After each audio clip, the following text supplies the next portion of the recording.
Now to disturbing new data from Crowdstrike, one of the leading cybersecurity firms. Its 8th annual global threat report detected a whopping 82% spike worldwide in ransomware-linked data breaches. The report introduces potential new hacking groups and explains how attacks are getting increasingly sophisticated. Plus, it offers intricate details on the latest tactics employed by the so-called Big Four: Iran, China, Russia, and North Korea. Here to detail the report is Adam Meyers. He's Crowdstrike's head of intelligence. Adam, good to have you joining us. So tell us, what are the big takeaways from this year's report?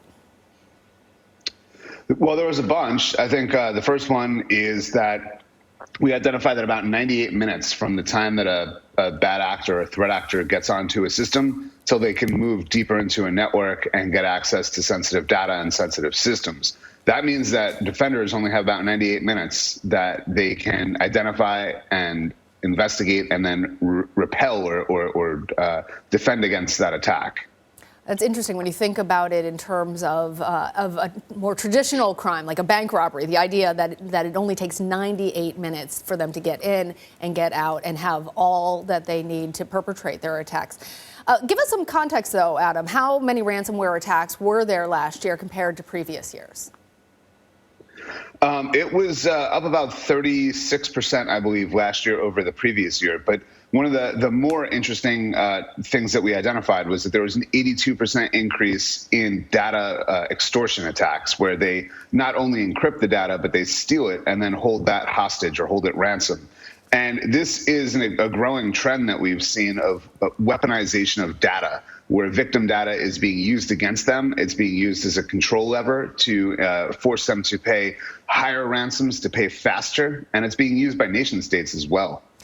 Tell us, Adam, what's behind that staggering increase? I mean, we have heard more reports of both big companies and individuals being targeted in these types of extortion attacks. Yeah, lots of people have identified the problem. It's been going on for a number of years. So we encounter more and more organizations that have really robust backup solutions that enable them to recover from these ransomware attacks pretty quickly. But when the data is stolen and leaked to the internet, there's no backup solution that's going to stop that or help you there. And if you think the ransom demand is high, the legal fees, the regulatory and compliance issues that come from that data being stolen and leaked to the internet can add up very quickly and really just be massive compared to that ransom demand itself. So given all of that, given how quickly it moves, given how people seem to be paying out these extortion threats, that's led to more and more of these types of attacks being perpetrated, what can people do to stay safe?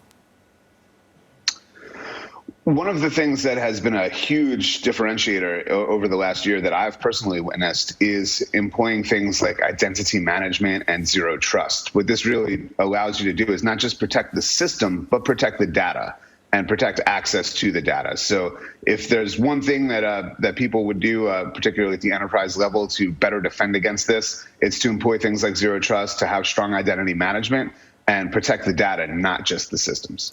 All right, Adam Meyers, thank you so much. Thank you.